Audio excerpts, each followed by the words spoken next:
La Biblia nos enseña a ser compasivos y generosos, pero también nos advierte sobre aquellos cuya conducta puede desviarnos del camino correcto.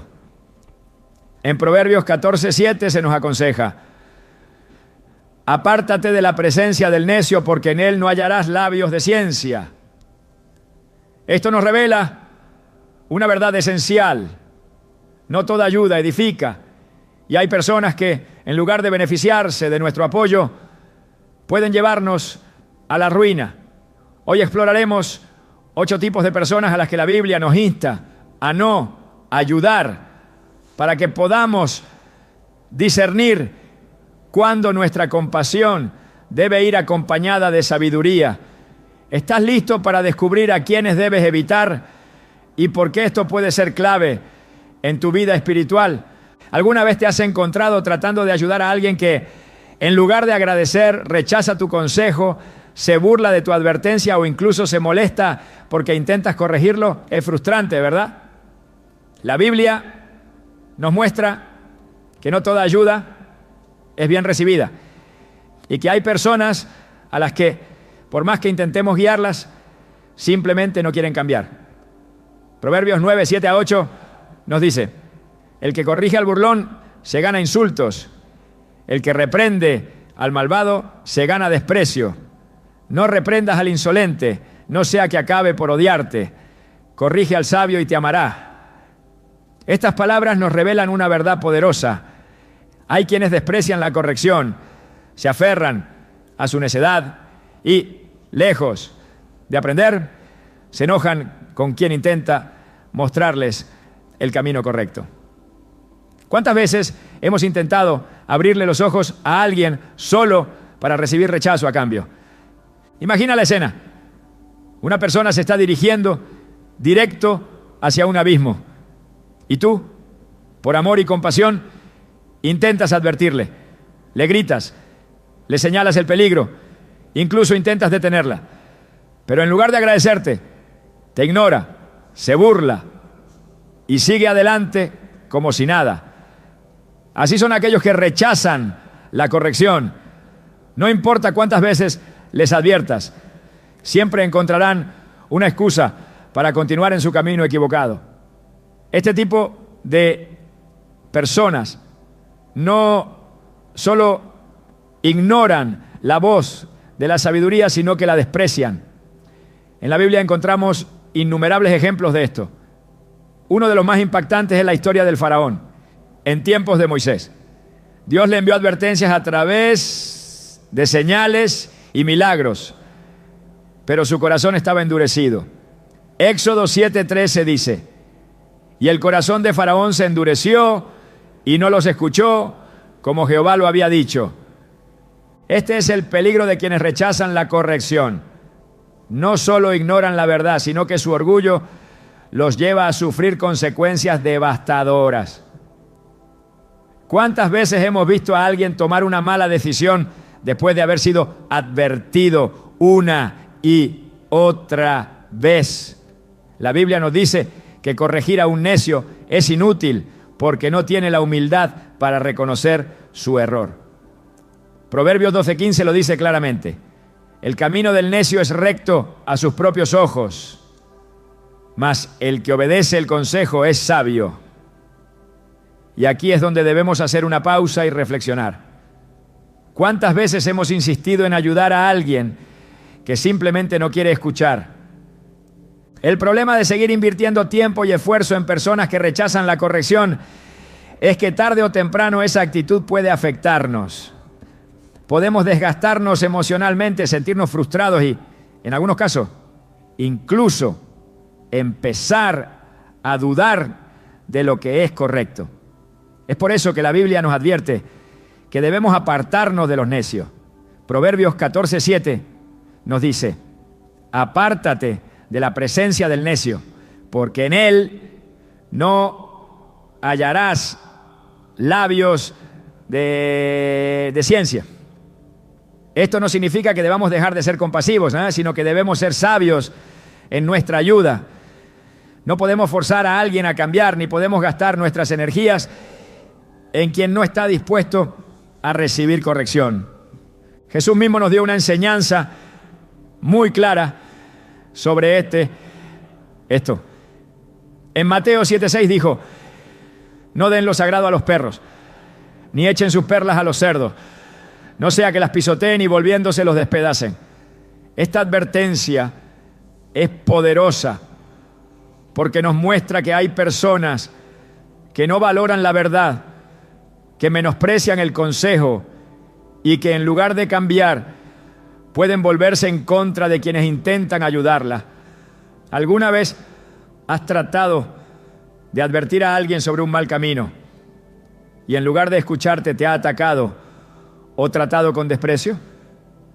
Esto nos lleva a otro punto crucial. Cuando ayudamos a alguien, esperamos ver fruto. Queremos que esa persona crezca, que cambie, que mejore.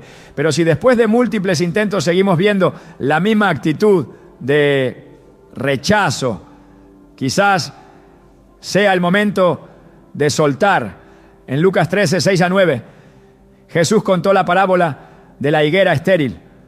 Un hombre tenía una higuera que no daba fruto y después de 3 años decidió cortarla, pues estaba ocupando espacio inútilmente. Pero el viñador pidió 1 año más para darle cuidados y si después de eso no daba fruto, entonces la cortaría. Esta parábola nos enseña algo vital. Hay que dar oportunidad para el cambio, pero si no hay fruto, llega el momento de dejarlo ir. El rey Acab es otro ejemplo de alguien que rechazó la corrección una y otra vez. Cuando el profeta Elías lo confrontó por su maldad, en lugar de arrepentirse, persistió en sus caminos. Una Reyes 21:20 nos muestra su actitud desafiante. ¿Me has encontrado, enemigo mío?, exclamó Acab. Sí, respondió Elías, porque te has vendido para hacer lo malo ante los ojos del Señor. Su orgullo lo llevó a la destrucción. Esta historia nos deja una lección clara. Insistir en advertir a alguien que no quiere escuchar es inútil. Dios nos llama a corregir, pero también nos da discernimiento para saber cuándo debemos apartarnos. Cuando intentamos ayudar a alguien que rechaza la corrección, corremos el riesgo de gastar nuestras fuerzas en vano. En Eclesiastés 10:2-3 se nos dice: el corazón del sabio se inclina a la derecha, mas el corazón del necio a la izquierda. Y aun mientras va por el camino, el necio carece de cordura y va diciendo a todos que es necio. En otras palabras, hay personas que sin importar cuántas oportunidades les des, seguirán en su terquedad. No podemos cargar con la responsabilidad de cambiar a quienes no desean ser cambiados. Jesús nos enseñó que hay un momento en el que debemos sacudirnos el polvo de los pies y seguir adelante. En Mateo 10:14, cuando enviaba a sus discípulos a predicar, les dijo: si alguno no os recibe ni escucha vuestras palabras, salid de aquella casa o ciudad y sacudid el polvo de vuestros pies. Esto es una enseñanza de vida. No podemos forzar a nadie a recibir la verdad. Entonces, ¿qué debemos hacer? Lo primero es orar. La oración puede lograr lo que nuestras palabras no pueden. Lo segundo es reconocer que hay un límite en nuestra responsabilidad. No somos los salvadores de nadie. Nuestro papel es sembrar la semilla, pero el corazón de la persona es quien decide si la recibe o no. Lo tercero es aprender a discernir. La Biblia nos dice en Mateo 7:16, por sus frutos los conoceréis. Si una persona no muestra disposición al cambio, quizás sea momento de dar un paso atrás y confiar en que Dios se encargará de tratar con ella. A lo largo de la historia hemos visto cómo Dios ha tratado con necios que rechazaron su corrección, pero también hemos visto el poder de la transformación en aquellos que estuvieron dispuestos a escuchar. El ladrón en la cruz, en su último momento, reconoció su error y recibió la gracia de Jesús. Saulo, quien perseguía a los cristianos, tuvo un encuentro con Dios y se convirtió en el apóstol Pablo. La diferencia entre ellos y aquellos que fueron destruidos no fue la oportunidad de cambiar, sino la disposición a recibir la corrección. Nuestra compasión nunca debe ser mayor que nuestra sabiduría.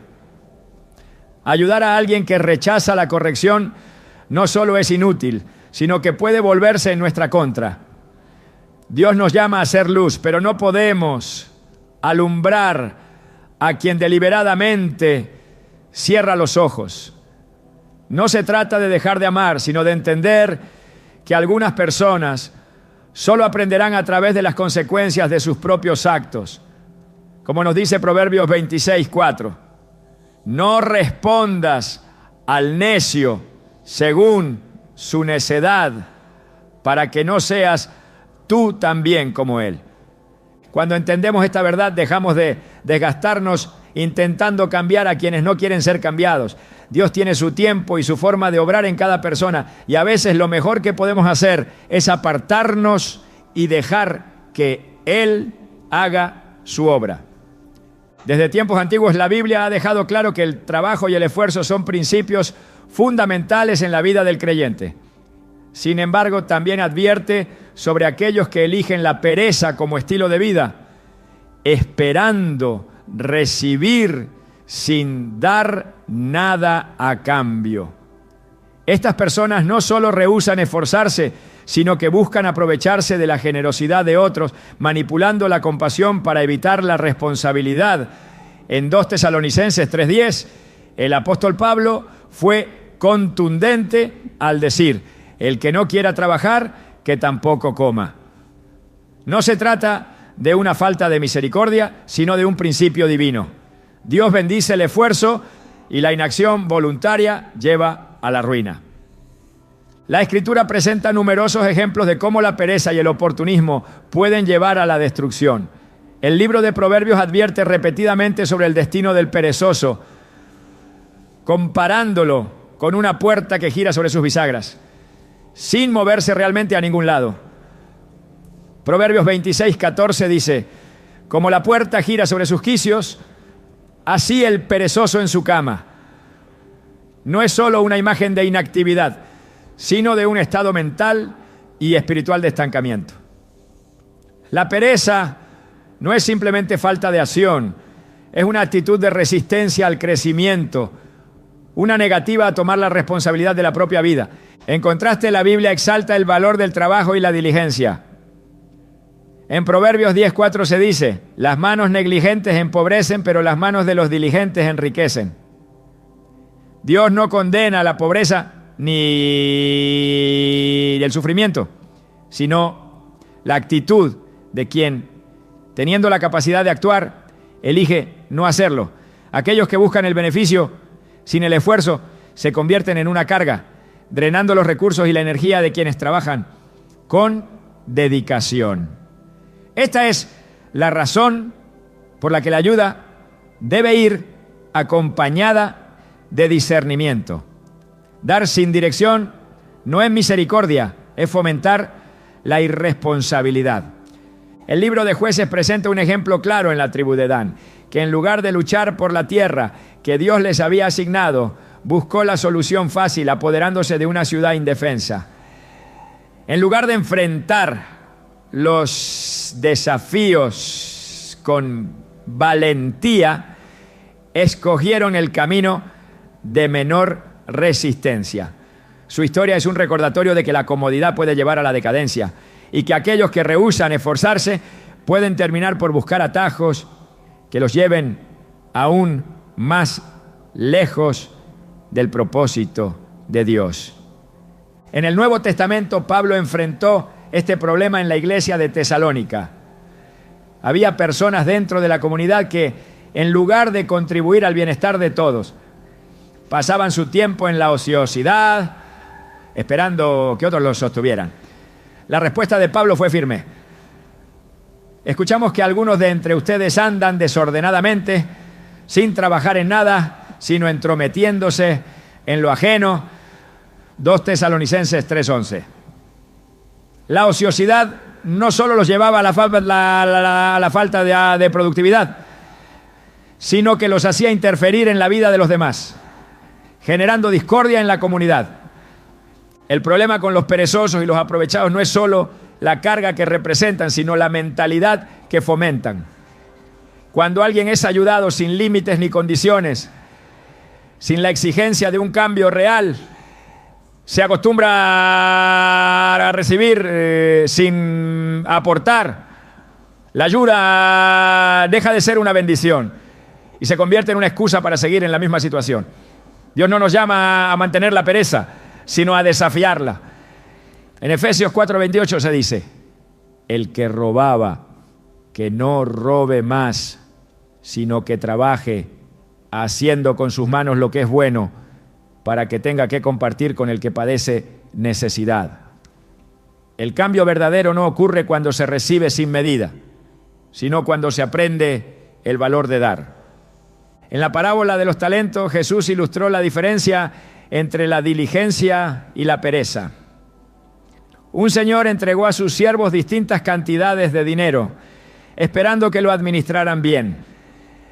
2 de ellos trabajaron con lo que recibieron y lograron multiplicarlo, pero uno, por miedo y comodidad, escondió su talento en la tierra. Cuando su señor regresó, no recibió palabras de compasión, sino de reprensión. Siervo malo y negligente. Mateo 25:26. Su falta de acción no solo le costó lo que tenía, sino que lo llevó a perder toda oportunidad futura. La enseñanza es clara. Dios nos da oportunidades, pero depende de cada persona aprovecharlas.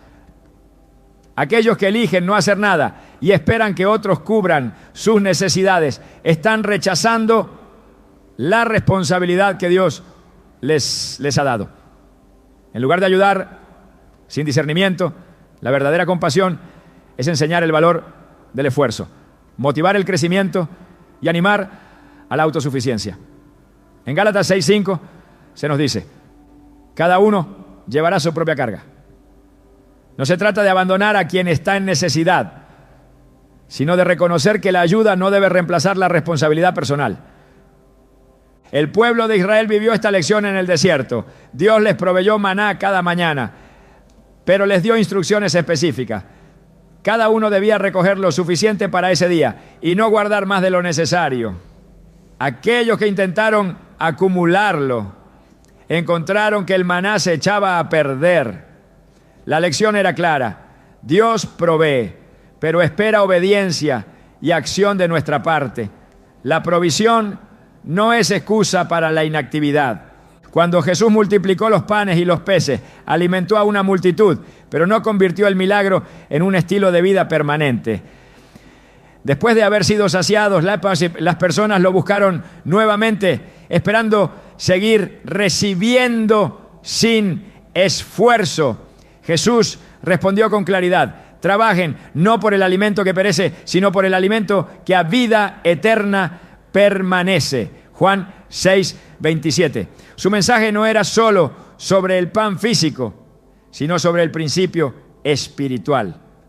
El verdadero alimento viene del esfuerzo y la relación con Dios, no de esperar recibir sin dar nada a cambio. El apóstol Pablo fue un ejemplo de este principio. Aunque tenía derecho a ser sustentado por las iglesias, trabajó con sus propias manos para no ser una carga para nadie. En Hechos 20:34-35, les recordó a los ancianos de Éfeso: ustedes saben que estas manos han servido para mis propias necesidades y las de los que estaban conmigo.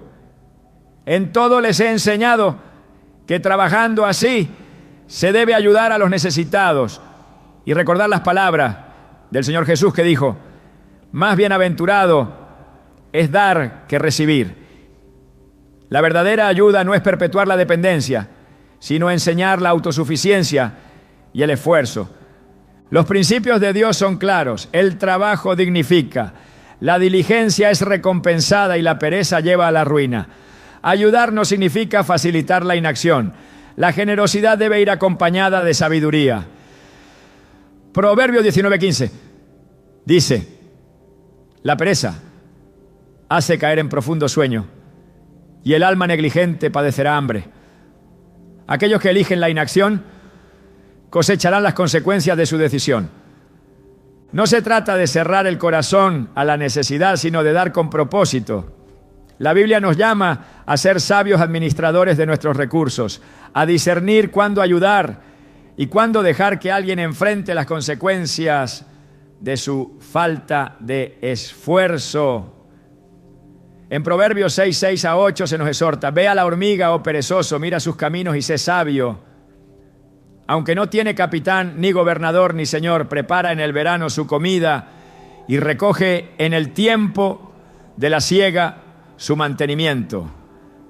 Dios honra el esfuerzo y la responsabilidad. Ayudar a los demás es un acto de amor, pero la verdadera compasión no es dar sin medida, sino inspirar el cambio. La ayuda sin límites no es misericordia, es facilitar la destrucción. Cuando se entiende este principio, se aprende que la verdadera bendición no está solo en recibir, sino en aprender a dar, en crecer y en asumir la responsabilidad que Dios nos ha confiado.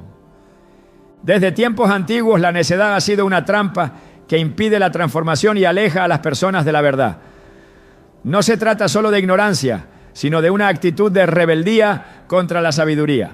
La Escritura advierte que hay quienes no solo rechazan el consejo, sino que insisten en justificar el pecado y lo convierten en su estilo de vida. En Proverbios 26:11 se dice: como perro que vuelve a su vómito, así es el necio que repite su necedad. Este versículo expone una realidad difícil de aceptar. Hay quienes, incluso después de experimentar las consecuencias de sus errores, regresan al mismo camino una y otra vez. Ayudar a alguien que ama el pecado es correr el riesgo de que esa persona no solo rechace la corrección, sino que intente arrastrar a otros con ella. El pueblo de Israel enfrentó constantemente este problema. Dios les advirtió sobre los peligros de la idolatría, pero repetidamente volvieron a ella, a pesar de haber sido testigos de la destrucción que traía consigo. En Jueces 2:19 se describe este patrón de conducta. Pero acontecía que cuando moría el juez, ellos volvían atrás y se corrompían más que sus padres, siguiendo a dioses ajenos para servirles e inclinándose delante de ellos. No se apartaban de sus obras ni de su obstinado camino. Esta actitud no solo causó su ruina, sino que también los alejó de la bendición de Dios. Quienes aman el pecado no buscan ayuda para cambiar, sino para justificar sus acciones. En el libro de Números, el pueblo se rebeló contra Dios una y otra vez, a pesar de haber visto su provisión y sus milagros. En lugar de arrepentirse, se quejaban y deseaban volver a Egipto, al lugar de su esclavitud. Números 11:4 a 6 narra su actitud. Y la gente extranjera que se mezcló con ellos tuvo un vivo deseo. Y los hijos de Israel también volvieron a llorar y dijeron: ¿quién nos diera a comer carne? Nos acordamos del pescado que comíamos en Egipto, de balde, de los pepinos, los melones, los puerros, las cebollas y los ajos. Y ahora nuestra alma se seca, pues nada sino este maná ven nuestros ojos. La ingratitud y la insistencia en desear lo que Dios ya les había liberado muestran cómo algunos prefieren la comodidad del pecado antes que el sacrificio de la obediencia. La Escritura deja claro que no se puede caminar con Dios y al mismo tiempo aferrarse al pecado. En el 1 Juan 3:6 se advierte: todo aquel que permanece en Él no peca. Todo aquel que peca no le ha visto ni le ha conocido. Aquellos que eligen el pecado como su estilo de vida demuestran que no tienen un verdadero deseo de cambio. Por esta razón, ayudar a una persona que ama el pecado no solo es inútil, sino que puede convertirse en un obstáculo para nuestro propio crecimiento. El rey Acab es un ejemplo de alguien que recibió advertencias de Dios, pero se negó a cambiar. A pesar de los mensajes enviados por el profeta Elías, continuó en su maldad, impulsado por su esposa Jezabel. En el primer Rey 21, 25, 26 se dice: a la verdad ninguno fue como Acab, que se vendió para hacer lo malo ante los ojos de Jehová, porque Jezabel, su mujer, lo incitaba. Él fue en gran manera abominable, caminando en pos de los ídolos, conforme a todo lo que hicieron los amorreos, a quienes lanzó Jehová delante de los hijos de Israel. Su destino fue la destrucción, no porque no tuviera oportunidad de arrepentirse, sino porque eligió persistir en su pecado. En el Nuevo Testamento, Judas Iscariote representa otro ejemplo de alguien que, a pesar de haber estado cerca de la verdad, decidió rechazarla. Caminó con Jesús, vio sus milagros, escuchó sus enseñanzas, pero su amor por el dinero fue más fuerte. Juan 12, 6 revela su verdadera naturaleza. Pero dijo esto no porque se preocupara por los pobres, sino porque era ladrón y, teniendo la bolsa, sustraía de lo que se echaba en ella. Su final no fue consecuencia de la falta de oportunidad, sino de su propia decisión de aferrarse al pecado. Jesús enseñó que la ayuda no debe darse indiscriminadamente. En Mateo 7:6 advirtió: no den lo sagrado a los perros, ni echen sus perlas a los cerdos, no sea que las pisoteen y volviéndose los despedacen. Esta afirmación no es una falta de amor, sino una advertencia sobre la realidad de quienes no valoran la verdad. Dar a alguien que no quiere recibir es desperdiciar lo que Dios ha dado para edificación. La diferencia entre un pecador que busca la redención y uno que ama su pecado está en la disposición del corazón. La Biblia nos muestra ejemplos de personas que, aunque cayeron en pecado, se arrepintieron y fueron restauradas. David cometió graves errores, pero cuando fue confrontado por el profeta Natán, su respuesta fue el arrepentimiento genuino. En el Salmo 51:10 clamó: crea en mí, oh Dios, un corazón limpio y renueva un espíritu recto dentro de mí. Su historia contrasta con la de Saúl, quien en lugar de arrepentirse, buscó justificar sus acciones. Pablo escribió en Romanos 1 sobre aquellos que, conociendo a Dios, decidieron ignorarlo y entregarse al pecado. En Romanos 1:28-32 describen su actitud. Y como no aprobaron tener en cuenta a Dios, Dios los entregó a una mente reprobada para hacer cosas que no convienen, estando atestados de toda injusticia, fornicación, perversidad, avaricia, maldad, llenos de envidia, homicidios, contiendas, engaños y malignidades. La repetición del pecado sin deseo de cambio endurece el corazón y lo aleja de toda corrección. La Escritura nos llama a ser luz, pero no a forzar a nadie a caminar en ella. En Efesios 5:11 se nos dice: no participéis en las obras infructuosas de las tinieblas, sino más bien reprendedlas. El llamado no es a tolerar el pecado, ni a apoyar a quienes lo promueven, sino a mantenernos firmes en la verdad. Dios es paciente y su gracia está disponible para todos, pero también es justo. En Hebreos 10:26 se hace una advertencia clara: porque si pecamos voluntariamente después de haber recibido el conocimiento de la verdad, ya no queda más sacrificio por los pecados. Esto nos muestra que, aunque Dios ofrece misericordia, hay quienes la desprecian voluntariamente. El apóstol Pedro escribió sobre aquellos que tuercen la verdad para justificar su mal camino. En 2 Pedro 2, 19-20 señala: les prometen libertad y son ellos mismos esclavos de corrupción, porque el que es vencido por alguno es hecho esclavo del que lo venció. Ciertamente, si habiéndose ellos escapado de las contaminaciones del mundo por el conocimiento del Señor y Salvador Jesucristo, enredándose otra vez en ellas, son vencidos, su postrer estado viene a ser peor que el primero. Ayudar a alguien que no quiere dejar el pecado no es solo inútil, sino peligroso. en lugar de acercarlo a la verdad, puede hacer que quien intenta corregirlo sea arrastrado por su influencia. Primera epístola a los Corintios 15:33 lo expresa claramente. No erréis. Las malas conversaciones corrompen las buenas costumbres. Quienes insisten en vivir en pecado no solo afectan su propia vida, sino la de quienes los rodean. La enseñanza de la Escritura es clara. El amor no es sinónimo de tolerancia al pecado. La verdadera compasión busca la restauración. Pero cuando alguien se niega a cambiar, la mejor decisión es apartarse. Dios nos llama a extender la mano a quien desea ser levantado, pero no a cargar con quienes insisten en permanecer en el suelo.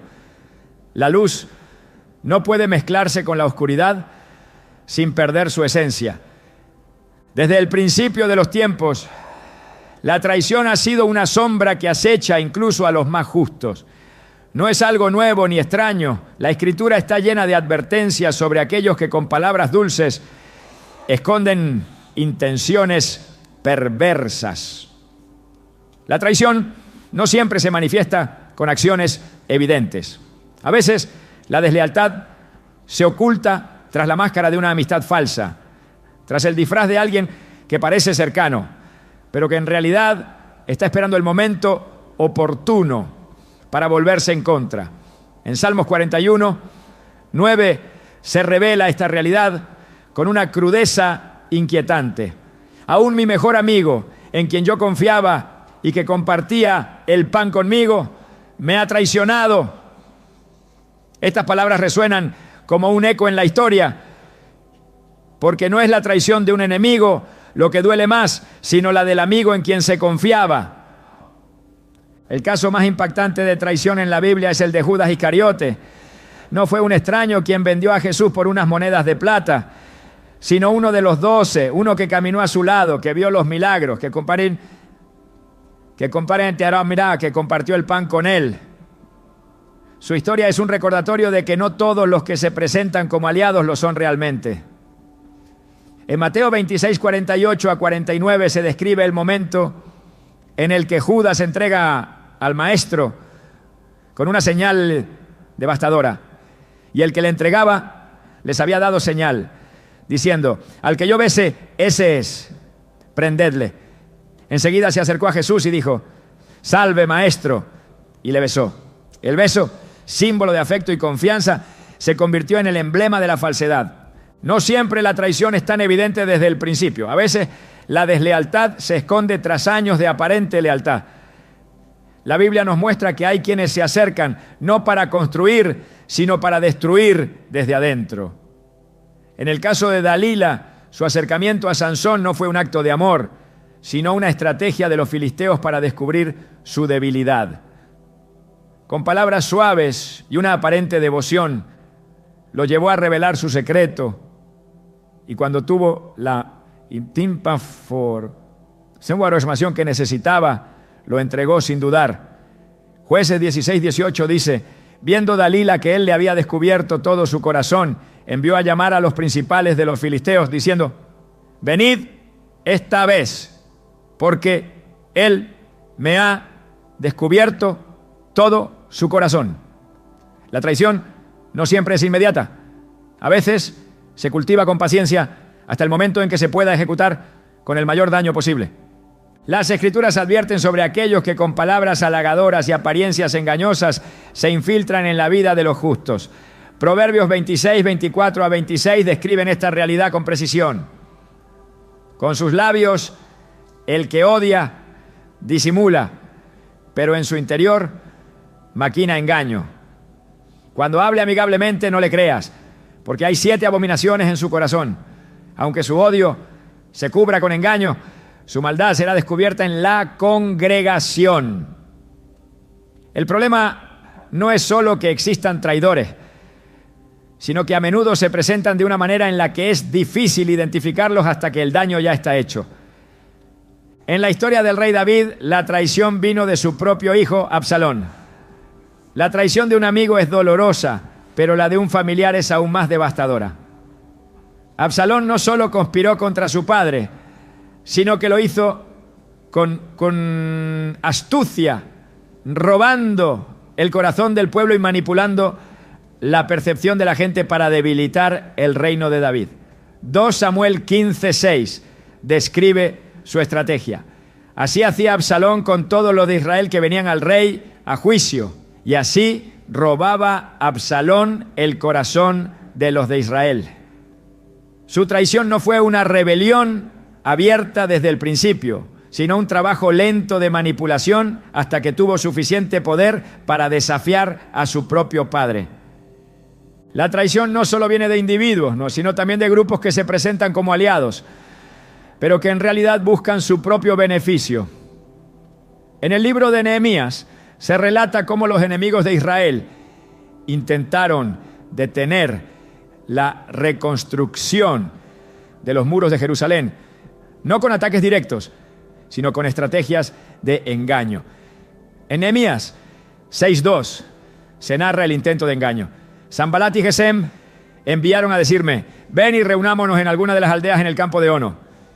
Pero ellos habían pensado hacerme daño. No siempre la traición se presenta como un ataque abierto.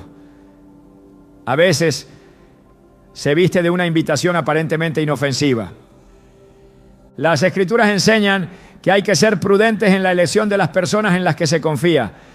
En Miqueas 7:5 se da un consejo que puede parecer duro, pero que es una advertencia necesaria. No confiéis en amigo, ni tengáis confianza en príncipe. De la que duerme a tu lado, cuídate. No abras tu boca.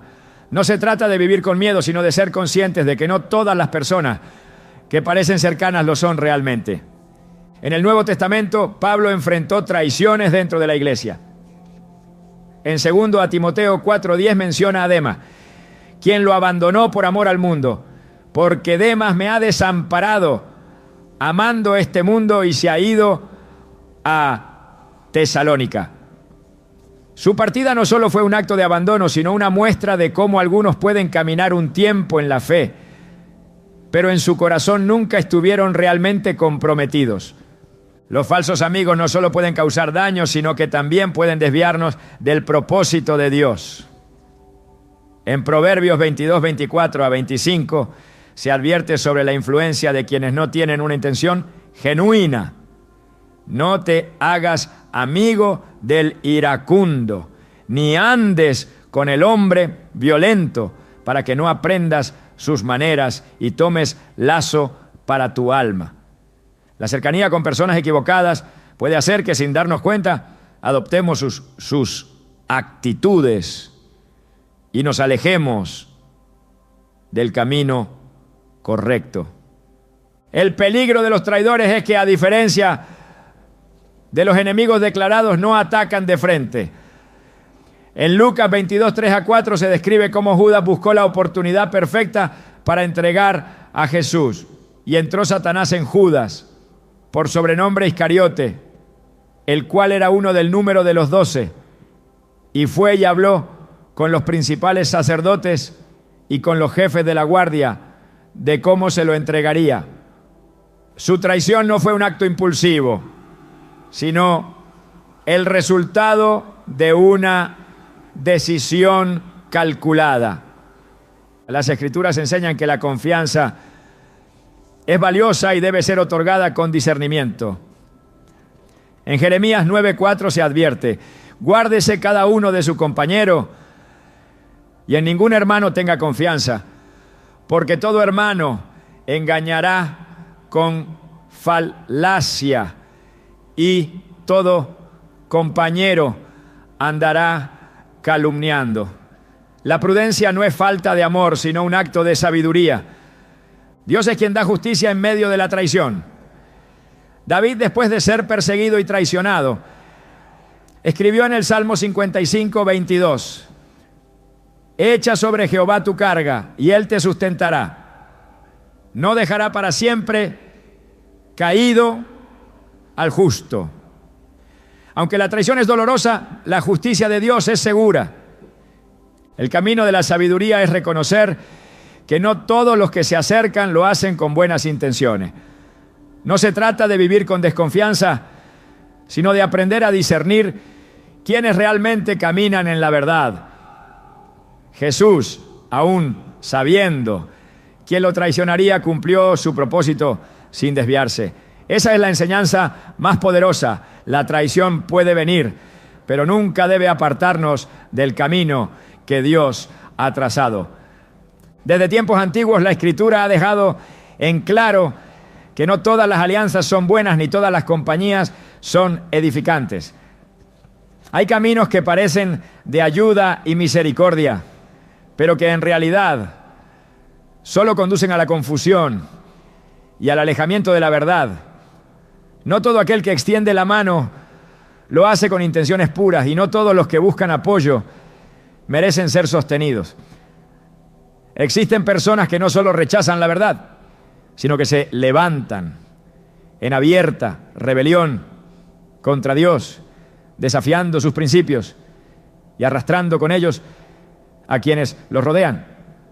La palabra advierte con firmeza sobre este peligro, llamando a los justos a separarse de aquellos que, con su actitud y acciones, se oponen a la voluntad divina.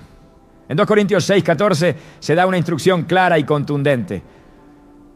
No os unáis en yugo desigual con los incrédulos, porque ¿qué compañerismo tiene la justicia con la injusticia?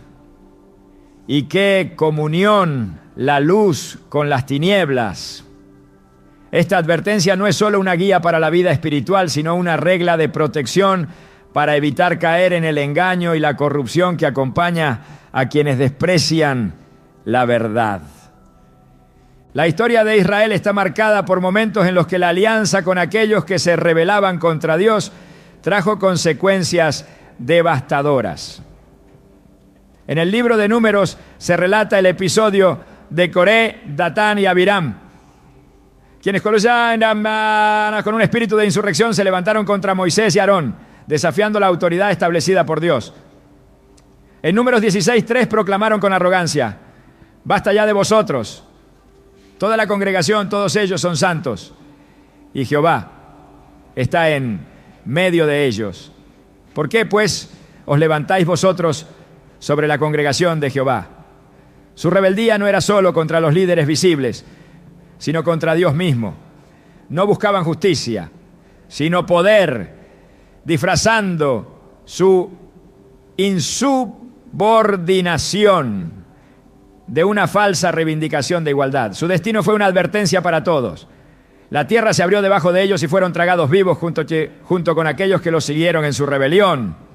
Este juicio dejó en claro que asociarse con quienes se levantan contra Dios solo conduce a la destrucción.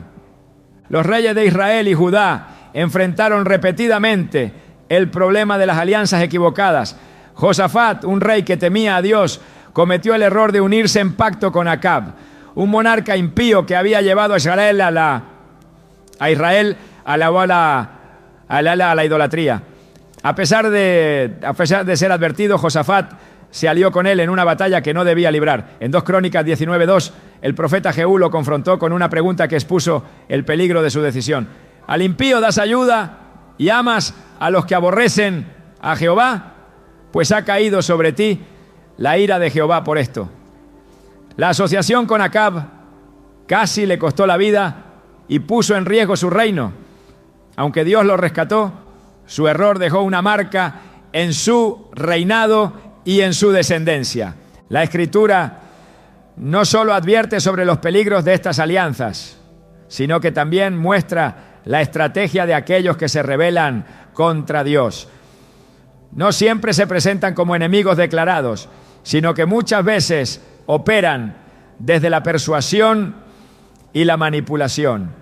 En el libro de Nehemías, cuando éste intentaba reconstruir los muros de Jerusalén, enfrentó la oposición de hombres como Sanbalat y Tobías, quienes primero intentaron intimidarlo y, cuando eso no funcionó, buscaron engañarlo con una aparente oferta de paz. En Nehemías 6:12 describe su táctica. Sanbalat y Gesem me enviaron a decirme: ven y reunámonos en alguna de las aldeas en el campo de Ono. Mas ellos pensaban hacerme mal. No todos los que buscan una conexión lo hacen con buenas intenciones. Algunos desean arrastrar con ellos a quienes están firmes en la fe, disfrazando su rebelión con palabras de conciliación. En el Nuevo Testamento, Pablo advierte contra aquellos que se infiltran entre los creyentes con la intención de desviar a los fieles. En Romanos 16, 17 a 18 exhorta con claridad: os ruego, hermanos, que os fijéis en los que causan divisiones y tropiezos contra la doctrina que vosotros habéis aprendido y que os apartéis de ellos, porque tales personas no sirven a nuestro Señor Jesucristo, sino a sus propios vientres, y con suaves palabras y lisonjas engañan los corazones de los ingenuos. No basta con identificarlos, es necesario apartarse de ellos, pues su influencia es corruptora. La historia de Balaam muestra otro ángulo de este problema. Aunque era un profeta, su corazón no estaba alineado con Dios. Fue contratado por el rey Balac para maldecir a Israel. Y aunque Dios no se lo permitió, Balaam ideó una estrategia aún más peligrosa. En lugar de atacar a Israel directamente, los llevó al pecado. En Apocalipsis 2:14 se menciona su error: pero tengo unas pocas cosas contra ti, que tienes ahí a los que retienen la doctrina de Balaam, que enseñaba a Balac a poner tropiezo ante los hijos de Israel, a comer de cosas sacrificadas a los ídolos y a cometer fornicación. Quienes se rebelan contra Dios no siempre actúan con hostilidad abierta. A veces su estrategia es la seducción, llevando a otros a caer sin que lo perciban de inmediato. Jesús mismo advirtió sobre los falsos maestros que vendrían disfrazados de ovejas, pero que en realidad serían lobos rapaces. En Mateo 7:15 a 16 dijo: guardaos de los falsos profetas que vienen a vosotros con vestidos de ovejas, pero por dentro son lobos rapaces. Por sus frutos los conoceréis. No es la apariencia lo que define a una persona, sino sus acciones y su fruto a lo largo del tiempo. Aquellos que persisten en su rebelión, que desprecian la corrección y buscan desviar a otros, no pueden ser considerados dignos de confianza ni merecedores de ayuda. El rechazo de la verdad tiene consecuencias inevitables. En el libro de Jeremías, el pueblo de Judá rechazó repetidamente las advertencias de Dios, prefiriendo escuchar a falsos profetas que les prometían paz cuando no la habría. Jeremías 6:14 describe su engaño. Curan la herida de mi pueblo con liviandad, diciendo: paz, paz, y no hay paz. No se puede ayudar a quien no desea ser corregido, ni a quien se esfuerza por arrastrar a otros en su rebelión. En 2 Pedro 2:1 se advierte sobre aquellos que introducen herejías destructivas, negando al Señor que los rescató y atrayendo sobre sí mismos destrucción repentina. La actitud de aquellos que se oponen a Dios no es solo un problema personal, sino un peligro para quienes los rodean. La Biblia no solo llama a identificarlos, ¿no?, sino a alejarse de ellos para no ser partícipes de su destino. Dios ofrece misericordia a quienes se arrepienten, pero es firme con aquellos que eligen resistirse a su voluntad. La historia del faraón en Éxodo es un recordatorio de que cuando alguien endurece su corazón contra Dios, el juicio es inevitable. A pesar de las señales y las plagas, su rebeldía lo llevó a la ruina, y con él a toda su nación.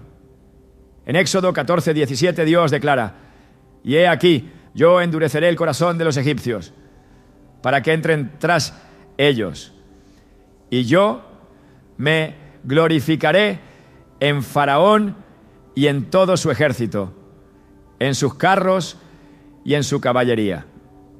No hay neutralidad cuando se trata de aquellos que se rebelan contra Dios.